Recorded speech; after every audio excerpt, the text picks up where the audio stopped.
এক ধরনের অন্তর হয় সাদা ধপধপে শুভ্র হৃদয়, আর কিছু কিছু অন্তর হয় সেটা কালো। এমন অন্তর পাতিলের কালির মতো কালো। আমরা যে ইবাদত বন্দিগুলো করি, এই ইবাদত বন্দিগির মূল শক্তি আসে অন্তর থেকে। হঠাৎ নির্জনে আছি, পাপের একটা অনুভূতি জেগে উঠছে, এটা করে ফেলি। কোনো কিছু দেখতে মন চাচ্ছে, সার্চ দিয়ে ফেলি। পাপ কিন্তু ভিতরে ঢুকতে চাচ্ছে, অন্তরে ঢুকতে চাচ্ছে। গোপন পাপের তৃতীয় নাম্বার পরিণতি এবং ভয়াবহ পরিণতি হচ্ছে, গোপন পাপের কারণে মানুষের অন্তরে মোহর মেরে দেওয়া হয়, সিল মোহর মেরে দেওয়া হয়। এই যে অনেক সময় মানুষের অন্তরে কোনো উপদেশ কাজ করে না, একজন নেককার মানুষও যে তাকে উপদেশ দেন ওটা অন্তরে লাগে না।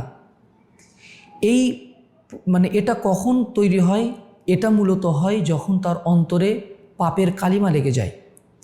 ফিতনা কিন্তু অনবরত কিন্তু নাজিল হয়। রাসূলুল্লাহ সাল্লাল্লাহু আলাইহি ওয়াসাল্লাম একদিন মদিনার একটা দোতলা বাড়িতে উঠলেন। উঠে তিনি সাহাবায়ে কেরামকে বলছেন, হাল তারাউনা মা আরা, আমি যা দেখতে পাচ্ছি তোমরা কি তা দেখতে পাচ্ছ? সাহাবায়ে কেরাম বললেন, কিছু তো দেখতে পাচ্ছি না। তখন আল্লাহ রাসূল বললেন, ইন্নী আরা মাওয়াকি আল ফিতান খিলালা বুয়ুতিকুম কা মাওয়াকি আল কতর, আমি দেখতে পাচ্ছি যে মদিনার অলিতে গলিতে ফিতনা নাজিল হচ্ছে, আকাশ থেকে যেমনভাবে বৃষ্টি নাজিল হয় এভাবে ফিতনা বর্ষিত হচ্ছে। সুবহানাল্লাহ বিহামদিহি। এটা কোন সময়কার কথা? যখন রাসূলুল্লাহ সাল্লাল্লাহু আলাইহি ওয়াসাল্লাম দুনিয়াতে বেঁচে ছিলেন। এটা কোন জায়গা? আর তাহরিক টিভি বিশ্বব্যাপী বাংলা ভাষাভাষী মানুষের মধ্যে শিরিক বিদআত মুক্ত বিশুদ্ধ ইসলামের প্রচার ও প্রসারে নিরলসভাবে কাজ করে যাচ্ছে। এই কার্যক্রম অব্যাহত রাখতে এর ভিডিও ধারণ, ভিডিও এডিটিং, গ্রাফিক্স ও প্রযুক্তিগত রক্ষণাবেক্ষণ দায়িত্বশীলদের সম্মানী বাবদ প্রতিনিয়ত ব্যয় হয় প্রচুর পরিমাণ অর্থ। আপনার সামান্য আর্থিক সহযোগিতা আর তাহরিক টিভিকে এগিয়ে নিতে অত্যন্ত গুরুত্বপূর্ণ ভূমিকা পালন করবে ইনশাআল্লাহ। আল্লাহ তাআলা আমাদের সকলের সহযোগিতা সাদাকে জারি হিসাবে কবুল করুন, আমিন। রাসূলের শহর, যেই শহরে কেউ যদি মৃত্যুবরণ করে রাসূল সাল্লাল্লাহু আলাইহি ওয়াসাল্লাম তার জন্য শাফাআত করবেন। সুবহানাল্লাহ বিহামদিহি। মদিনার মতো পবিত্র ভূমিতে ফিতনা নাজিল হচ্ছে, রাসূলুল্লাহ সাল্লাল্লাহু আলাইহি ওয়াসাল্লাম বলছেন। অর্থাৎ ওই যুগে যদি ফিতনা বর্ষিত হয়, তাহলে আমাদের যুগে যে ফিতনা বর্ষিত হচ্ছে না, এটা কি বলা যাবে? না, আমাদের যুগের ফিতনাটা আরও প্রবল হতে পারে। যেমন রাসূলুল্লাহ সাল্লাল্লাহু আলাইহি ওয়াসাল্লাম আরেকটি হাদিসে বলেছেন, এটা সহিহুল বুখারীতে এসেছে হাদিসটি, যে উম্মে সালামা রাদিয়াল্লাহু আনহা বলছেন, আল্লাহ রাসূল সাল্লাল্লাহু আলাইহি ওয়াসাল্লাম যখন তাহাজ্জুদের সালাতে উঠতেন, তখন তিনি আকাশের দিকে তাকিয়ে তিনি সূরা আলে ইমরানের শেষ অংশটুকু তেলাওয়াত করতেন, শেষটুকুটা, ইন্না ফি খালকিস সামাওয়াতি ওয়াল আরদি ওয়া ইখতিলাফিল লাইলি ওয়ান নাহার। তো তিনি তাহাজ্জুদের জন্য ঘুম থেকে উঠে আকাশের দিকে তাকিয়েছেন, তাকিয়ে বলছেন, সুবহানাল্লাহ মা উনজিলা লাইলাতা মিনাল ফিতনা ওয়া মা উনজিলা মিনাল খাজাইন। সুবহানাল্লাহ, সুবহানাল্লাহ, কি ফিতনা বর্ষিত হচ্ছে, সুবহানাল্লাহ, কি রহমত বর্ষিত হচ্ছে, সুবহানাল্লাহ। ইয়া রুব্বাক মা ইউকিদু সাওয়াহিবাল হুজরাত, এই ঘুমন্ত লোকদেরকে কে জাগিয়ে দিবে, কে তাদেরকে বলবে যে তোমরা এই ফিতনা থেকে আত্মরক্ষা করো, তোমরা এই রহমতগুলো লুফে নাও। ইয়া রুব্বা কাসিয়াতিন ফিদ দুনিয়া আরিয়াতুন ফিল আখিরাহ, ওহে যাদের দেহে আজকে পোশাক আছে, ফিতনা বর্ষিত হয়ে তার দেহ থেকে পোশাক খুলে নেবে, সুতরাং তোমার সাবধান। এটা রাসূলের যুগের কথা। বর্তমান সময়েও ফিতনা নাজিল হয়। সহিহ মুসলিমের একটা হাদিস, রাসূল সাল্লাল্লাহু আলাইহি ওয়াসাল্লাম বলছেন, তু'রাদুল ফিতানু আলাল কুলুবি কাল হাসিরি উদান উদান। চাটাই বুননের সময় একটা পাতের উপরে যেন আরেকটা পাত যেমন দেওয়া হয়, অন্যভাবে ফিতনা মানুষের অন্তরে পেঁচিয়ে পেঁচিয়ে ঢোকার চেষ্টা করে, ঢোকার খুব চেষ্টা করে, মানুষের অন্তরে ঢোকার চেষ্টা করে। ফাআইয়ু কলবিন উশরিবাহা, যে অন্তর ফিতনাটাকে লুফে নেয়, নুকিতাত ফি কলবিহি নুকতাতুন সাউদা, অন্তরে একটা কালো দাগ পড়ে যায়। হঠাৎ নির্জনে আছি, পাপের একটা অনুভূতি জেগে উঠছে, এটা করে ফেলি। কোনো কিছু দেখতে মন চাচ্ছে, সার্চ দিয়ে ফেলি।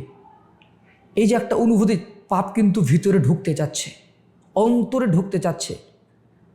যেই ব্যক্তি তার হৃদয়ের দরজাটা খুলে দিবে, পাপ তার অন্তরে ঢুকবে, সাথে সাথে অন্তরের ভিতরে একটা কালো দাগ পড়ে যাবে।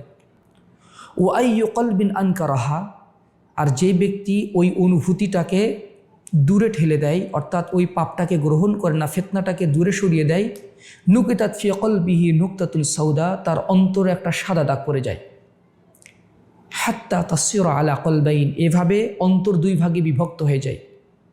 আলা আবিয়াদ মিসলি সফা, এক ধরনের অন্তর হয় সাদা ধপধপে শুভ্র হৃদয়। ওয়াল আখরু আসওয়াদ, আর কিছু কিছু অন্তর হয় সেটা কালো। মুরবাদ্দান কাল কুজি মুজাখিয়ান, এমন অন্তর পাতিলের কালির মতো কালো এবং উল্টে ধরা পাত্রের মতো। রাসূলুল্লাহ সাল্লাল্লাহু আলাইহি ওয়াসাল্লাম কি চমৎকার উদাহরণ দিয়েছেন। একটা পাত্র যদি এভাবে উল্টে ধরা হয়, এই পাত্রের ভিতরে বৃষ্টির পানিও পড়বে না, দুধ ঢাললে সেটাও পড়বে না, কিছুই পড়বে না, কিছু রাখাই যাবে না, কারণ পাত্রটা উল্টা করে ধরা আছে। লা ইয়ারিফু মা'রুফান ওয়া লা ইউনকিরু মুনকারান, সে ভালো কিছু গ্রহণ করতে পারে না, ওই হৃদয় খারাপ কিছু গ্রহণ করতে পারে না। এটা কেন? ইল্লা মা উশিবা মিন হাওয়াহু, এটা হচ্ছে তার প্রবৃত্তি পরায়ণতার কারণে। প্রবৃত্তি পরায়ণতার অন্যতম একটা ক্ষেত্র হচ্ছে গোপন পাপ। মন যা চাচ্ছে তাই করছি, মন যা চাচ্ছে তাই দেখছি, মন যা চাচ্ছে তাই তাই সার্চ করছি, মন চাচ্ছে অনেক নিষিদ্ধ ওয়েবসাইটগুলো আমি ব্রাউজ করছি, দেখছি। এই যে মন যা চাই তাই করা, এটা কিন্তু মানুষের অন্তরকে মোহর মেরে দেওয়ার একটা অন্যতম কারণ। মানুষের পাপ যখন বেশি হয়ে যায়, মানুষের অন্তর মোহর পড়ে যায়, মানুষের অন্তর জং ধরে যায়। সুনানে তিরমিজির একটি হাদিসে রাসূলুল্লাহ সাল্লাল্লাহু আলাইহি ওয়াসাল্লাম বলেছেন, ইন্নাল আবদা ইযা আখতাআ খাতিআতান নুকিতাত ফি কলবিহি নুকতাতুন সাউদা, বান্দা যখন কোনো পাপ কাজ করে সাথে সাথে তার অন্তরে একটা কালো দাগ পড়ে যায়। ফাইদা হুয়া নাযাআ ওয়াস্তাগফারা সুকিলা কলবুহু, সে যদি পাপটা আর তাহারিক টিভি বিশ্বব্যাপী বাংলা ভাষাভাষী মানুষের মধ্যে শিরিক বিদআত মুক্ত বিশুদ্ধ ইসলামের প্রচার ও প্রসারে নিরলসভাবে কাজ করে যাচ্ছে। এই কার্যক্রম অব্যাহত রাখতে এর ভিডিও ধারণ, ভিডিও এডিটিং, গ্রাফিক্স ও প্রযুক্তিগত রক্ষণাবেক্ষণ দায়িত্বশীলদের সম্মানী বাবদ প্রতিনিয়ত ব্যয় হয় প্রচুর পরিমাণ অর্থ। আপনার সামান্য আর্থিক সহযোগিতা আর তাহারিক টিভিকে এগিয়ে নিতে অত্যন্ত গুরুত্বপূর্ণ ভূমিকা পালন করবে ইনশাআল্লাহ। আল্লাহ তাআলা আমাদের সকলের সহযোগিতা সাদাকে জারি হিসাবে কবুল করুন, আমিন। বেরিয়ে আসে, আল্লাহর কাছে ক্ষমা চায়, আল্লাহর কাছে তাওবা ইস্তেগফার করে, তার অন্তরটা আবার পরিষ্কার করে দেওয়া হয়। কিন্তু সে যদি আবার ওই পাপ কাজে ফিরে আসে, হাত্তা তাআলুল ওয়ার রান, এবং তার অন্তরে মরিচা ধরে যায়, জং ধরে যায়। যদি অন্তরে জং ধরে যায়, তাহলে এই জং ধরা হৃদয়ে কোনো ভালো কাজ এই হৃদয় দিয়ে করা সম্ভব হয় না।